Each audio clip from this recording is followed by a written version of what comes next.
So I just bought myself the Trek Checkpoint SL5. This is kind of the do-it-all, go-anywhere of gravel bikes at the moment. I used to have a full suspension Trek Full Stash 8, which I absolutely loved, but just found myself needing a bit of a change, something a bit different.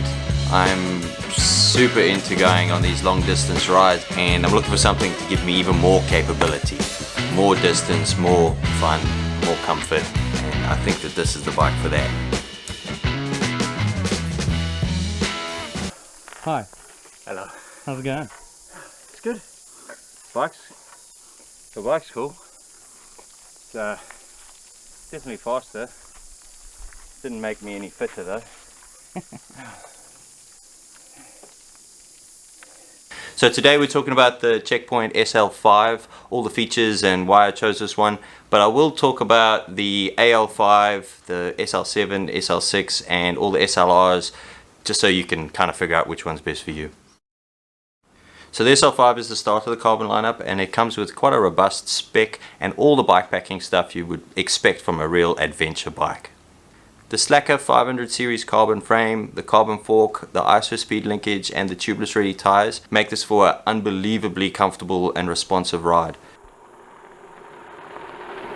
Honestly, I was so surprised by this, especially coming from my full sus.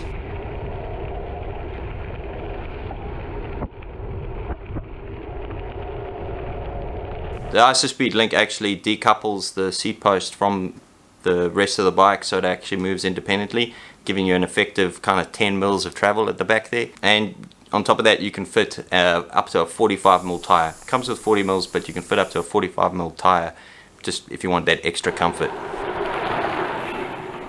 The SL lineup, so the 5, 6 and 7, are all built with bikepacking in mind. So you'll find bosses on the frame everywhere.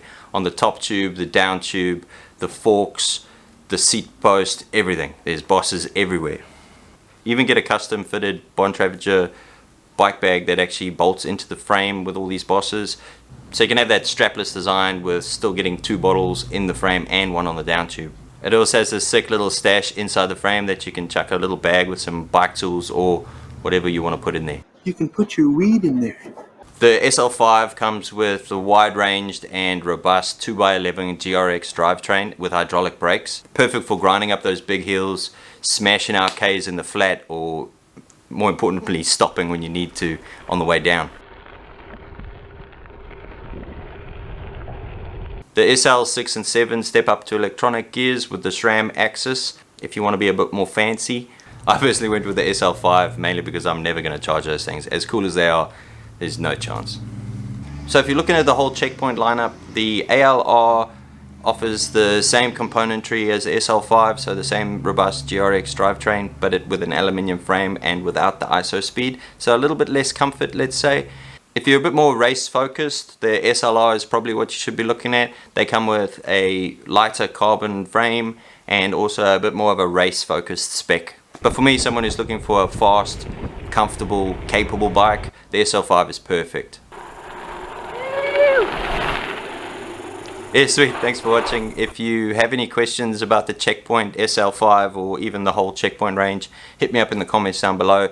Same thing, if you want to see what I get up to on this bike, there's plenty of videos coming, so make sure you subscribe, and I'll see you next time. Another down. Yeah. It's gonna be sick. If you hadn't crashed my drone, it'd be even cooler. Oh, there's one tree out of a whole long line that I hit.